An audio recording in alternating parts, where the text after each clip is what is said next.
all drone stuff.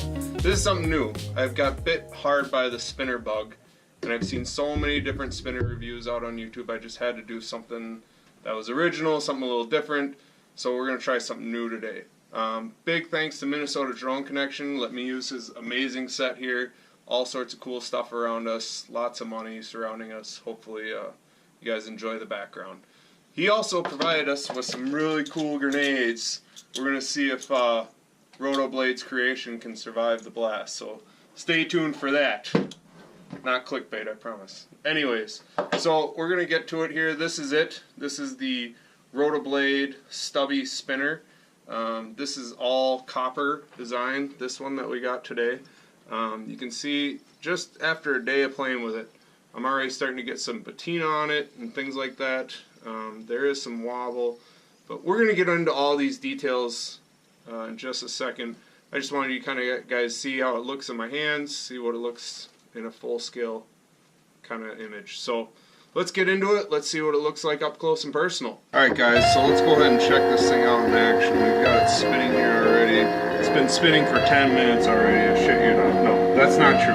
I've had this thing so far. I'm not big into the whole length of time, how long it's going to spin or anything like that, but out of the box we're looking at 4+ minutes of spinning, and I really haven't been true to break it in or clean the bearing or anything like that. But anyways, so here it is. You can see here, all copper design, copper button, copper material, everything copper. Except for the bearing, of course. I believe this is Paul's design. I don't know anything about Paul other than going on his Rotoblade website. I know it's from over in the UK. I know these are extremely hard to get. I ended up buying this one on eBay. I got a good deal. It was just less than $200, which seems like a lot of money, right? What happens is, you know, these things go on sale Friday night in the UK at 6 p.m., like noon American Central Time, and the demand's so high they sell out super fast. So easiest way to get one is if you really want just to go on eBay and pick it up there. You can see, I don't know if you can see close enough here, you can see there's that inner ring on the inside just outside the bearing where it's still a clean copper, and you can see the patina that's already starting after literally 12 hours of owning this spinner. So it's going to show and weather its age in all sorts of cool different ways, so I can't wait to see what it comes up with. Talk about, let's see, the height, the size, the width, all that jazz. Something I think you should know just up against a tape measure or ruler or something, because when I bought this, I was thinking it'd be much bigger, but it's really not that big. That's what she said. So, as you can see, we're going to start at the 6-inch mark, and it's still not even 2 inches long. So it is on the short side. If you have big simian gorilla hands like I do, this thing is going to feel like nothing in your hands. It's not going to feel like anything at all. It's very tiny, very small, but the weight is good, and that might just be because of the copper of this spinner. The copper is going to be the heaviest one they have. They have your titanium, or your stainless and your brass, but this is going to be the heaviest out of those materials. The width, again, we'll start kind of here. 4 inches. It's not even ½ an inch wide. And then the other big selling factor that they have on Paul's website, Rotoblade, is going to be this curve right here. It's supposed to be a cigar stand. I don't smoke cigars, so I don't know what the appeal of that is. I guess it's a cool thing if you're a big cigar smoker and you're going to be like in a cigar room sipping brandy and you want to show off something cool that nobody else has. I suppose that's kind of an appeal.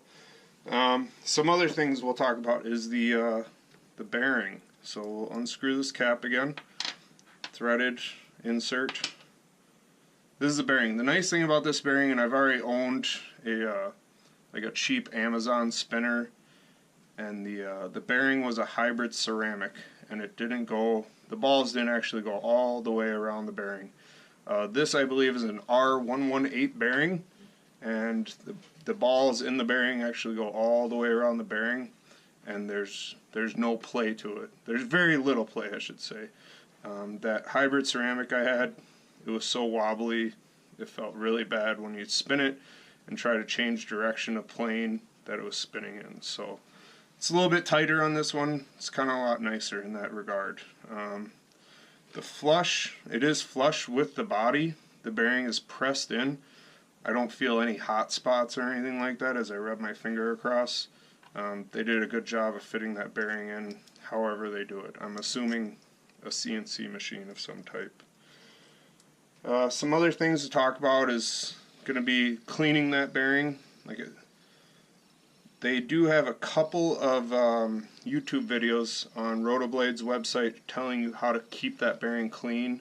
I think they recommend carb cleaner and another product. I am probably going to try the carb cleaner route. You don't need to lube these bearings. They are a dry bearing, but you do want to keep it clean because if it sits in your pocket gathering dust and shit like that, you want to get that gunk out of there so it is as spinny as it can be, right? So I haven't cleaned this yet. I will after I start to break it in, and we're going to see what the spin times are after that. Like I said, right now I'm sitting at about 4+ minutes, but I think on the website they had some these stubbies going over 10 minutes plus, which is absolutely insane. It's too long. So for a closer look at this, guys, we're going to bring it in here, bring the frame in. Some of the other things I wanted to talk about was Rotoblade decided not to put any kind of markings whatsoever on the spinner showing their brand, you know, just copywriting, patent pending, anything like that. So it's very, very clean, elegant look, which I tend to like. I think it looks simple and effective. I think it's very pretty in that regard. One thing I will mention, while playing with this thing and fidgeting with it all day everywhere I went, this button, it does like to come loose as you play with it.